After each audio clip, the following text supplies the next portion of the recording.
හෙළ කට්ටිය. ඉතින් ක්වොන්ටම් අංක අමාරු ඉතින්. ක්වොන්ටම් අංක හරිම ලේසි. මොනවද මේ ක්වොන්ටම් අංක කියලා කියන්නේ? ක්වොන්ටම් අංක හරියට අපේ ගෙදර ඇඩ්‍රස් එක වගේ. අපේ ගෙදර ඇඩ්‍රස් එක ගත්තොත් උදාහරණයක් ගත්තොත් අංක 332 අංක කුඹුරවත්ත කරවඩ ගාලා ශ්‍රී ලංකාව. එතකොට ඒකදී අපි කියනවා අපි කොහෙද හරියටම ඉන්නේ කියලා. ඒ වගේ තමයි ක්වොන්ටම් අංක. ක්වොන්ටම් අංක ගත්තාම ඉලෙක්ට්‍රෝනයක් කොහෙද හරියටම ඉන්නේ කියලා අපි කියනවා.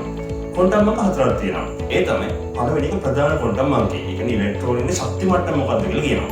අංක දෙක උපශක්ති මට්ටම මොකක්ද කියලා කියනවා. ඒකට අපි කියනවා උද්දීඝාංශ ක්වොන්ටම් අංකය කියලා.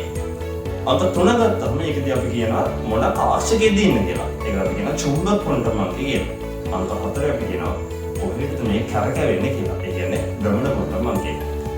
අපේ ඇඩ්‍රස් එක ගත්තාම අපි කියනවා අපි ලංකාවේ මේ පළාතේ මේ දිස්ත්‍රික්කේ මෙන්න මේ ගෙදර මේ වීදියේ මේ ගෙදර ඉන්නවා කියලා. අන්න ඒ වගේ තමයි ක්වොන්ටම් අංක ගත්තාම.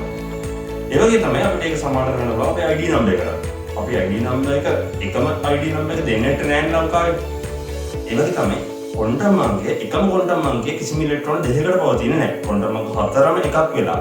ඒතර අපි කතා කරමු හතරම එකක් වෙලා කිසිම ඉලෙක්ට්‍රෝන දෙකකට පවතින්නේ නෑ. ඉතින් අපේ ID නම්බර් එක ගත්තත් අර ඒ වගේ කෝඩ් එකක් තමයි ක්වොන්ටම් අංකය කියන්නේ. එහෙම නැත්නම් කිසිම අමාරු දෙයක් නෙවෙයි. ඉතින් ක්වොන්ටම් අංක ගැන වැඩි විස්තර දැනගන්න කැමති නම් එන්න කෙම්බ්‍රිජ් ඡන්ද YouTube channel එකට සම්පූර්ණ වීඩියෝ එක බලන්න. එහෙනම් අපි හෙටත් හම්බෙමු ජීවිතේට කෙනෙක් විනාඩියෙන් වීඩියෝ එක.